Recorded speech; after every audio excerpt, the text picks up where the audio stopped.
Parker's House, a home for women, provides security for women as they seek safe and stable housing. Round up at checkout in Parker's Kitchen and we'll match 25% of your donation. Live from Augusta, you're watching News 12 live at 5. Another day, another summer storm rolling through our area. Good evening, I'm Wrdw. Yeah, we're sounding like a broken record here. I'm Meredith Anderson, and First Alert Chief Meteorologist Riley Hale joins us live. Riley, at this point, we're just hoping for a dry weekend.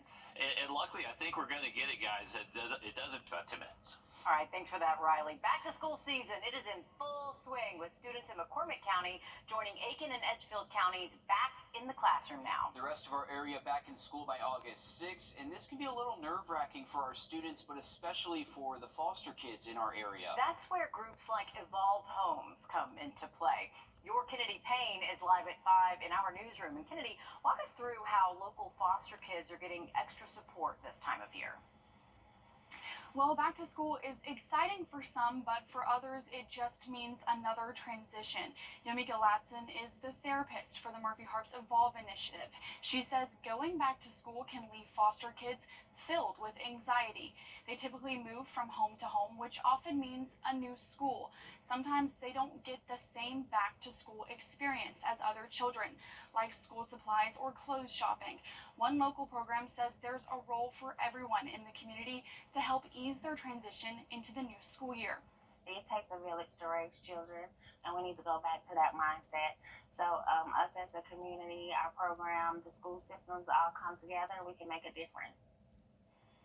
They say donating school supplies and clothing can make the transition easier. We'll have more on what you can do to help on News 12 at 6 o'clock. All right, thanks, Kennedy. The need is certainly there. Absolutely. Good to see these programs stepping up to help some of these kids. Well, a 12-year-old girl, Maria Gomez Perez, missing for nearly 2 months, is safe and on her way back home. Investigators say the man she met online is now in jail. Today, investigators shared how Maria was found safe all the way in Ohio. The young girl vanished back on May 29th. She was last seen at her home in Gainesville. Now, signs were everywhere offering a $50,000 reward for the case. Now, we've learned that Maria had been met by a 34-year-old man online. That man drove 9 hours to Georgia to pick her up and take her back to Ohio. The Hall County Sheriff's Office says that Maria had recently contacted her father to tell him that she was okay, but that she was not coming back home. Investigators were able to track that call back to the city of Dover and were able to find her. He's a Guatemalan native, and he had been living in northeastern Ohio. We believe Maria had been communicating for a time with Mr. Augustin via Facebook Messenger and some other online apps. Maria had indicated that she was unhappy and she wanted to leave home. We also know that she had been communicating with some other adult males online, telling them the same thing. That 34-year-old man, Antonio Augustin, is now in custody in Ohio, and Maria is on her way home to her family. Now, local authorities could not say whether she was a victim of sexual assault, but they are urging parents to keep an eye on their children's internet activity. A University of Georgia football player arrested overnight. Rodarius Thomas, also known as Rara, is facing cruelty to children charges and 2 counts of battery. So far, no bond has been set and no details about what led up to his arrest have been released. Now, this is actually the second time in 2 years he's been arrested. Last year, he was charged with false imprisonment and family violence. His arrest follows a string of other UGA football players who have been booked into jail in recent years, most of those for speeding or for reckless driving. This weekend marks 3 years since a brutal Atlanta killing that's quickly going cold. Katie Janess and her dog were brutally killed at Piedmont Park. The 40-year-old was found dead with 50 stab wounds. Her dog was found dead nearby as well. To this day, the person responsible has yet to be found. Since the murder, a bench has been placed at the dog park in dedication of Janess and her dog Bowie. Now, the city has also added 30 surveillance cameras throughout Piedmont Park. Anyone with information about her death is asked to call the Atlanta Police Department. Power bills across Georgia are heating up. Georgia Power, the largest electricity provider in the state, says it's because of recent rate increases. Last August, rates went up 3.2%. Then another 2% in January and another 5% in May. That means right now your power bill is about 10% higher than it was last summer. It's very heat driven, and so with more energy usage comes more demand, which means it costs more to produce power. Show mercy for all of us because everything else is so expensive. Georgia Power says the increases are helping to fund Plant Vogel, which is located in Burke County. Together, Plant Vogel and Plant Hatch in Appling County generate approximately 25% of all electricity used in Georgia. Well, this school year, many more meals will be provided at no cost to students in South Carolina public schools. Our State House reporter Mary Green has the details on what it'll mean for those families who are currently eligible. A temporary law in the current state budget prohibits South Carolina public schools that serve breakfast or lunch from charging families a reduced price payment. So children who had been eligible for these meals will now receive them for free. As someone who's been food insecure, it was important to me to fight to feed our kids in South Carolina. You can't learn if you're hungry. The statewide nonprofit Holspire says more than 1 million reduced cost meals were served in South Carolina public schools last year. They're typically priced at 30 cents per breakfast and 40 cents per lunch, which will now become free for the child. Holspire says those reduced cost meals added up last year to nearly $500,000 in payments for families across South Carolina. This new rule is in addition to one that's been in effect since last year, requiring schools and districts that are eligible for a federal program that provides free meals to all students in the entire school or district to participate if they qualify. If you are struggling to feed your family and you're a child who doesn't know where your next meal is coming from, being able to know that you can go to school, receive a meal, is going to be a real relief. Both Representative Heather Bauer and Meg Stanley from Holspire say they plan to keep working toward a goal of free meals for all students in South Carolina public schools, an idea that's garnered bipartisan support within the state legislature. Reporting from the State House, I'm Mary Green. Holspire encourages families to find out if their school or district is participating in the federal program under which every student automatically eats free. Now, if they're not, then they will have to fill out paperwork to receive free meals at school if they're eligible based on their income. Well, fire departments across Georgia are investing in drones to help save lives. In Savannah, the Burton Fire District just got the Kraken, a lightweight drone that packs a big punch here. It's got infrared sensors so it can detect different levels of heat. On the scene of a fire, this infrared camera can help find the hot spots that need to be targeted by firefighters on the ground. It's our responsibility that if this technology is available, that we need to utilize it to serve our community. So we look at it more as this is our responsibility to do. It's what our citizens come to expect and deserve.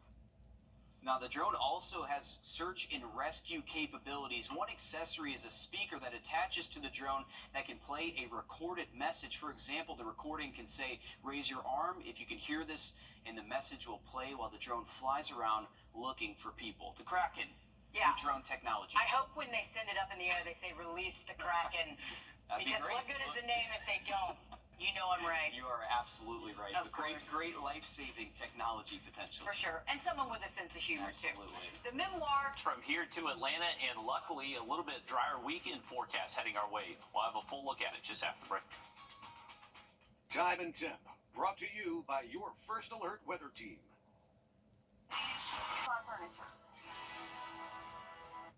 Before there was us, before our story began, before the family we created, and the home we built, before everything we have, and the bond that we now share, there was this.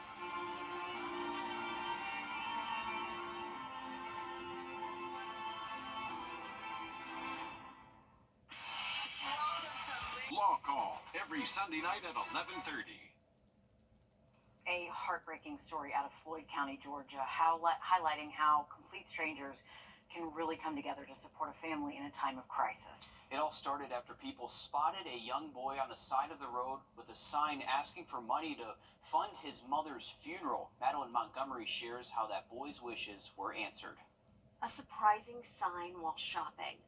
It made me cry every few minutes, but He was determined. Caden Ely lost his mom, Shannon Mount, last week after she went into cardiac arrest. A little hard, but I've been going through it. Mount didn't have life insurance. Her cousin, Jennifer Fife, took Caden in, but with 9 other kids, funeral expenses weren't something else she could take on. Rounded up to like 71 something, and that's with the funeral home giving us a discount. That's where Caden came up with the idea for a sign and where the community stepped in. And I know what it feels like to be alone as an adult, as an orphan. There's no way I could comprehend the feeling of an 11-year-old child. One of the donations, a plot in the Lindale Cemetery, and the caretaker is actually going to be helping prepare the grave for the burial for Caden's mom. They can't drive right now, but it's within walking distance that he can visit at any time he wants to. Garrett Howell helped Caden pick out an outfit for his mom's funeral, and a GoFundMe has raised almost $80,000. Well, everybody was so kind and was giving hugs, praying, and giving us money. You know, in the day and time we live in, positive vibes, you know, kind of move people. Oh my goodness. But it's, I mean, just the positive Absolutely. impact that total strangers have. Caden's mother will be laid to rest tomorrow, of course, thanks to this incredible outpouring of support from complete strangers. Yeah, an update to that fundraiser says that the leftover money will go towards anything Caden might need, including school supplies, clothes, and of course a college fund too. Another update says that Caden also used some of this money to cover the funeral expenses for a family who just lost a young daughter as well. A great role model there. Even in his grief, he's able to give to another family experiencing the same thing. Right. Really touching story right there, guys. See that community come together in such a really tough situation for that guy. We do have a lake forecast for you. It is going to be nicer this weekend. Saturday and Sunday should stay mostly dry and not too breezy if you're going to be on the water. Another quick look at the 7-day just after the break. If you're watching this Gerber, about 10 minutes. Thanks, Riley. A scary situation near J.D. Lever Elementary in Aiken County yesterday after a suspect is shot near the driveway to the school on Columbia Highway North. A deputy also injured during this incident. Now, we followed this breaking news as it developed right about this time yesterday, and we're now learning much more about how the elementary's lockdown protocols were put to the test. While this incident had nothing to do at all with the elementary school, it certainly highlighted how important these protocols are. Yeah, and our Sydney Hood breaks down how all of this works. The plan is called Standard Response Protocol, and it comes with 5 different responses. Those are hold, secure, lockdown, evacuate, and shelter. School officials say those responses can shift, all depending on the emergency. Take the situation outside J.D. Lever Elementary, for example. School officials say at the recommendation of law enforcement, school administration shifted their security stance to, quote, secure, which is implemented when threats or hazards are outside the school building. As the situation outside escalated, school officials say they enhanced protocols further to a lockdown, in which doors lock, students and staff move out of sight of doors and windows, they turn off the lights and remain as quiet as possible. Yesterday's event really showed how partnership with local law enforcement and collaboration in common terminology like this can come together for the benefit and safety of our schools. Gaskin says communication between law enforcement and the district is key, and coming up on you tonight on News 12 at 6 o'clock,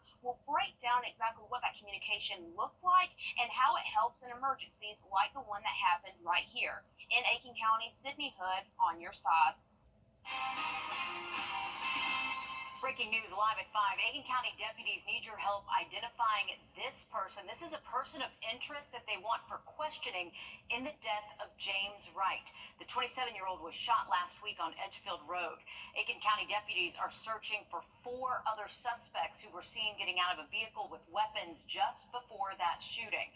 The person that you are looking at right now on your screen might have witnessed Wright's death. Again, this is a person of interest, someone they want to talk to. If anyone knows the identity of this person, if you maybe have any information on this individual or maybe this investigation, please call the Aiken County Sheriff's Office. A 2-year-old is hospitalized, and this woman, 20-year-old Denasia McLennan, is charged with cruelty to children after an incident Wednesday evening. Reports say deputies were sent to a home on Cross Street Court near Cedar Ridge Apartments. A firefighter told authorities that when he arrived, a woman was trying to give CPR to the child.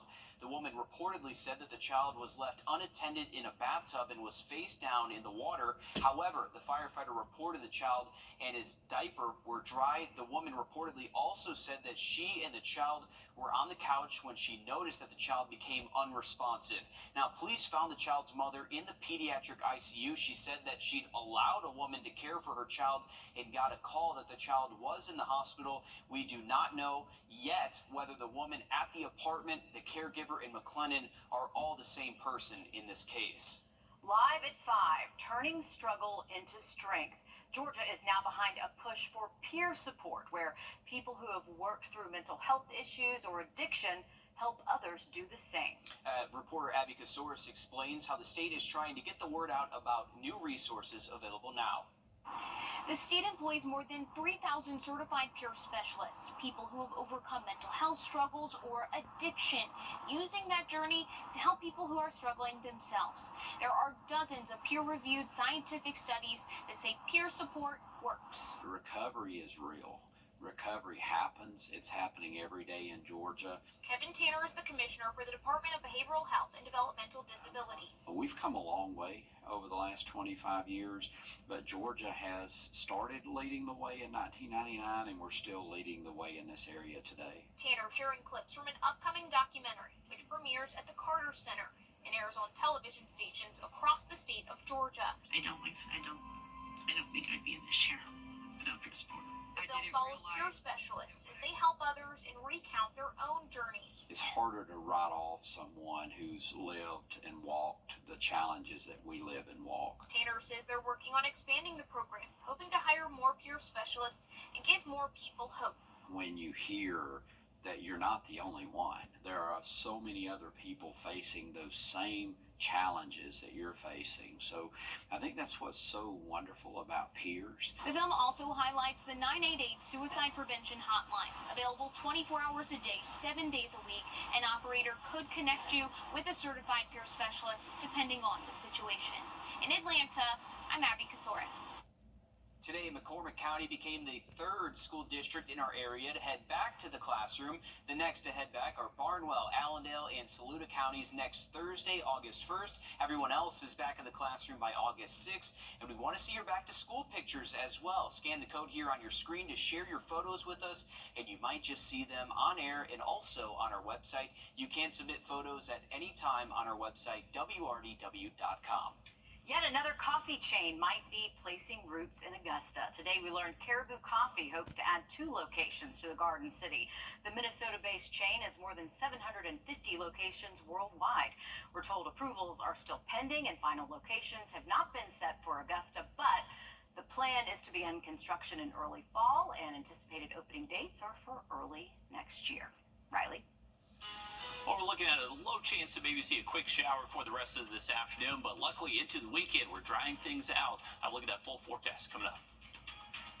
A family mystery solved after decades. Just ahead, how the power of social media is helping a South Carolina family get back what was stolen so long ago. Time and Temp, brought to you by your First Alert weather team.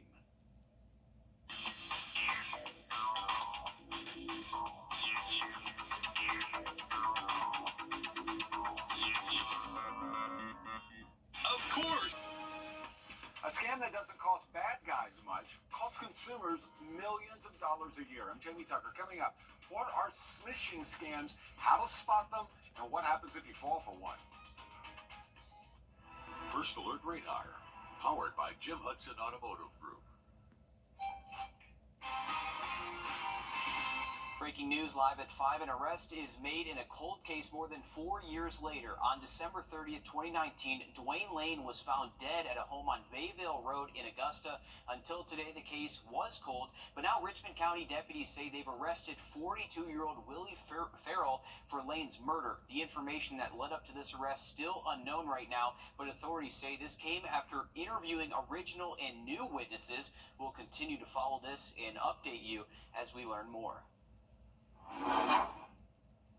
Everyone who has a smartphone is a target for scammers using one of the oldest tricks in the book, a text message asking you to click on a suspicious link or call a number. Happens every day. It might seem easy to avoid, but millions still fall for this every year. Our consumer tech reporter Jamie Tucker shows us what happens when you talk to the scammer behind the attack. What the Tech, sponsored by Augusta Preparatory Day School.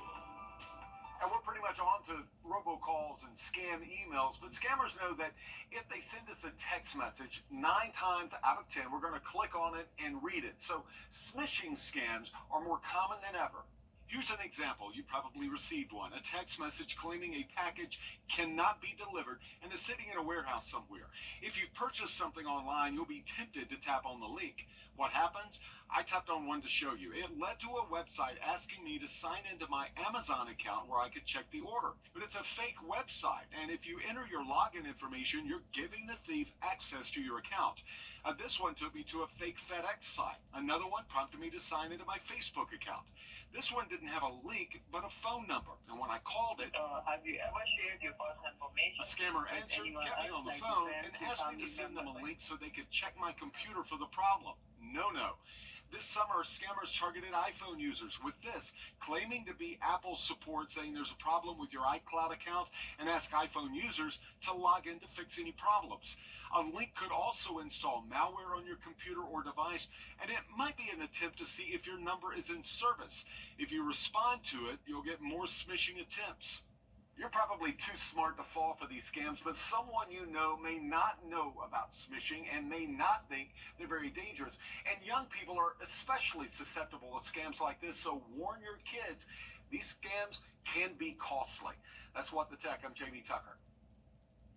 Well, the third round of the Palmetto Amateur has officially wrapped up. Your Alyssa Lyons takes us to the course at the Palmetto Golf Club. Well, actions typically speak for themselves, and this course was keeping the best of golfers humble in the third round of the Palmetto Amateur. 9 of the 80-person field shot under par this afternoon. Only the top 40 in ties make the cut. It was a three-way battle on 18 between South Aikens, Miles Eubanks, Chase Nevins, and Jack Wheeler. Wheeler birdied 18, so he takes a one-shot lead heading into the final round.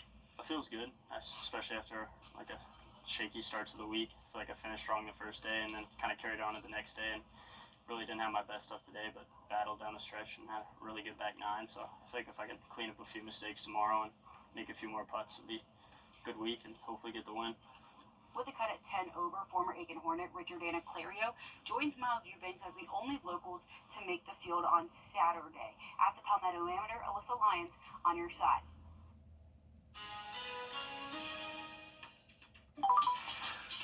Enjoy the weather this season with your furry friends, but be careful.